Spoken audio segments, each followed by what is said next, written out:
नमस्कार, मैं हूं अरविंद और आप देख रहे हैं स्टडी नेशन।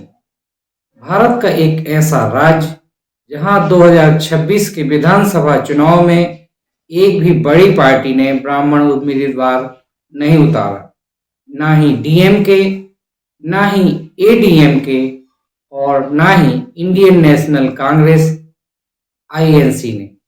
और सबसे बड़ी आश्चर्य की बात है, भारतीय जनता पार्टी बीजेपी ने भी एक भी ब्राह्मण उम्मीदवार को अपना कैंडिडेट नहीं बनाया। आखिर ऐसा क्यों? क्या ब्राह्मण तमिलनाडु की राजनीति से पूरी तरह गायब हो चुके हैं? कहानी शुरू होती है 1952 से। अब आज के तमिलनाडु, जो उस समय मद्रास था, राज्य में पहला विधानसभा चुनाव 1952 में हुआ। उस समय मुख्यमंत्री बने थे सी राजा गोपालाचारी, जो स्वयं एक ब्राह्मण थे। लेकिन ये सिर्फ शुरुआत थी, असली कहानी अभी बाकी थी। तमिलनाडु की राजनीति को समझने के लिए आपको एक नाम याद रखना होगा, ईवी रामास्वामी, जिन्हें पेरियार कहा जाता है।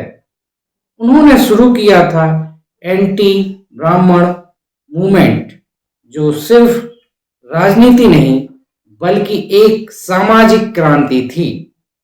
उनका मानना था कि ब्राह्मण समाज ने शिक्षा, नौकरी और सत्ता पर कब्जा कर रखा है और बाकी समाज को उन्होंने पीछे कर रखा है।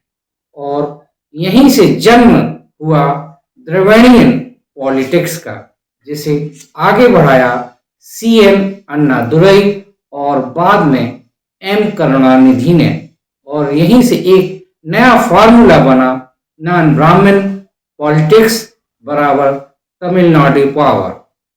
अब आते हैं 2026 के चुनाव पर। आज की तारीख में किसी भी बड़ी पार्टी ने एक भी ब्राह्मण उम्मीदवार नहीं उतारा। कुछ छोटी पार्टियों जैसे तैमलियर, कटाची और विजय की पार्टी टीवीकी ने मिलकर करीब 8 उम्मीदवार उतारे, लेकिन मुख्य धारा की राजनीति से वो अब भी पूरी तरह बाहर हो चुके हैं। इसके पीछे 3 बड़े कारण सामने आते हैं।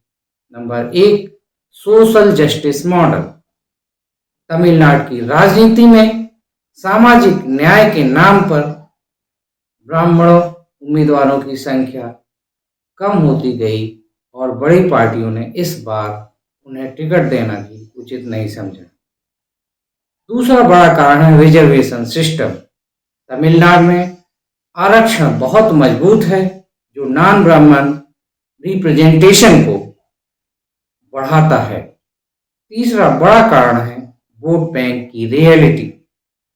राज्य में ब्राह्मण आबादी सिर्फ 2 से 3% के आसपास है, इसलिए पार्टियां इन्हें टिकट देने से बचती हैं। तो सवाल ये है कि ब्राह्मण राजनीति में क्यों नहीं है? सवाल ये है कि तमिलनाडु की राजनीति बिना उनके ही आगे बढ़ चुकी है। भारत में जहां जाति राजनीति का बड़ा फैक्टर है, वहीं तमिलनाडु ने एक अलग मॉडल बना दिया है, जहां सत्ता का रास्ता ब्राह्मण नहीं बहुजन से होकर जाता है। आज का वीडियो आपको कैसा लगा? लाइक करें, शेयर करें और कमेंट करें। मिलते हैं अगले फिर किसी वीडियो में। तब तक के लिए गुड बाय।